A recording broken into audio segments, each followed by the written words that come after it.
Managing a nation is a very difficult task, and protecting the people itself is arguably the most daunting part of that responsibility. When a natural disaster hits, the situation becomes chaotic and governments are forced to make a choice. Do we pack people up and move them to safety by relocating them, or do we stay put to make the area safe by mitigating them? The clash today is very simple. It's not purely about money or logistics, but it's actually about how we see our citizens. Do we see them as mere objects to be moved around when things get tough, or are they people we need to actively invest in? We stand for mitigation because we believe that the state's primary duty is to build resilience and not displace its people. Before we get into why allocating funds into mitigation over relocation should take heavy precedence over it, there are important pieces of characterization under our side. The opposition might treat disasters as unavoidable tragedies, but we reject that. In the real world, a disaster isn't just an act of nature. We characterize disaster by hazard that's multiplied by vulnerability. What do we mean by that? The hazard is the flood, the earthquakes, or the storms, while the vulnerability is the poverty, the weak infrastructure, and the lack of education that exists long before the disaster even happens. When the opposition talks about relocation, they're trying to actively run away from the hazard itself. We argue that the state's primary duty is to fix the vulnerability, because if you don't fix the underlying vulnerability, you haven't actually solved the problem, you're only moving it to a different coordinate. Now, we're going to prove today that mitigation is the only path forward. My argument rests on two pillars, which are number one, the practical and socio-economic stability of our communities, and second is the principled right for humans to stay and thrive in the places they live in. Now, what disasters do best, other than devastate many, is that it proves inequality that has long existed before the disaster itself. So, disasters don't create inequality, they expose it. My first point on why mitigation is the only strategy that addresses this systemic inequality. When we look at communities that are hit by disasters, we don't see random suffering. We see patterns. We see the poor, the uneducated, and the under-resourced are hit the hardest because they're hit the hardest when they're more vulnerable compared to other groups. Here's the mechanism. If government chooses relocation, they're treating the symptoms but not the disease itself because they see a poor village in a flood zone and move them. But they're not actually fixing the fact that those people had no prior access to safe housing, early warning systems, or strong infrastructure in the first place. Relocation is just a fleeting strategy. In contrast, mitigation forces the government to actually improve the quality of life, which are their responsibility in the first place. Because when we commit to mitigation, the state has to invest in two different things. First is the structural mitigation.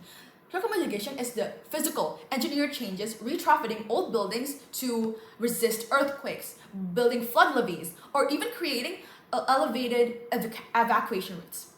This isn't just about preventing disaster, but it's about upgrading the entire living standard of that region. And the second is a non-structural mitigation. This is on the education and policy side. It's enforcing laws and training communities on how to react and installing early warning systems. So we're not only giving them a safe place, but also training the people to actually know what to do when disaster hits.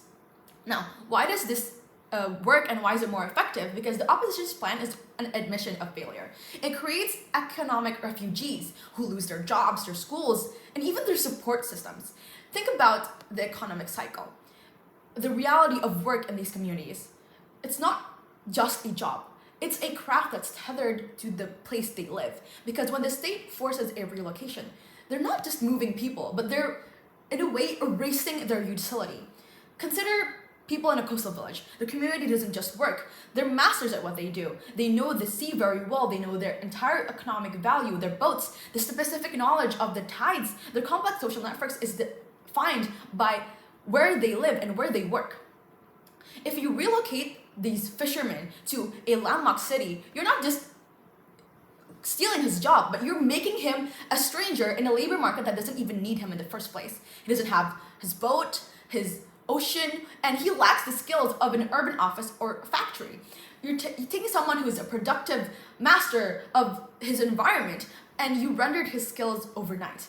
It's not saving the people, it's destroying their only asset, forcing families who had a century of economic stability into an urban struggle that's effectively unskilled. And that's exactly how you create a new generation of poverty. And even if we take opposition's best case scenario, they do move everyone. What happens next? Disasters happen every single year. You can't stop them. If you keep moving people, where do they go? you run out of places, space, you get overcrowding, running out of infrastructure, not solving the problem, but creating a new one elsewhere. Now, on my second argument on the principle of agency and the rights of community. Forcing citizens to relocate induce a systemic trauma that violates personal autonomy. Citizens are not objects or mere numbers, they're people who have historical, culture, and emotional ties to where they stay and where they live. The state's role is to serve its people, not clean up areas by displacing residents because it's way easier to do so. When you move a family away from their land, you're severing their connection to the history and their livelihood. You're forcing them into an urban environment where they don't belong and where they have to work because they have zero social capital. You're effectively telling them your home isn't even worth our investment.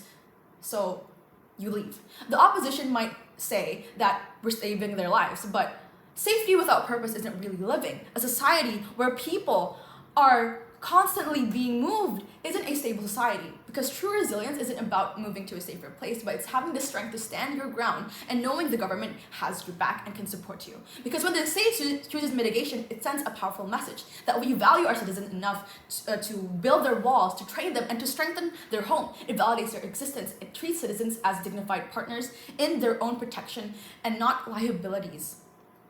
At the end of the day, the opposition might claim that relocation is the safe option, but it's a gamble. They're betting a new place that will be perfect, completely ignoring the massive cost of destroying a community identity in the process. We choose mitigation because we believe in the vulnerability in the formula. We choose to build resilience, not abandoning our citizens, because we believe we need to build with our people, not away from them. This is the only path that honors the economic reality of the people and the fundamental right to live a dignity. For all those reasons, we proudly propose.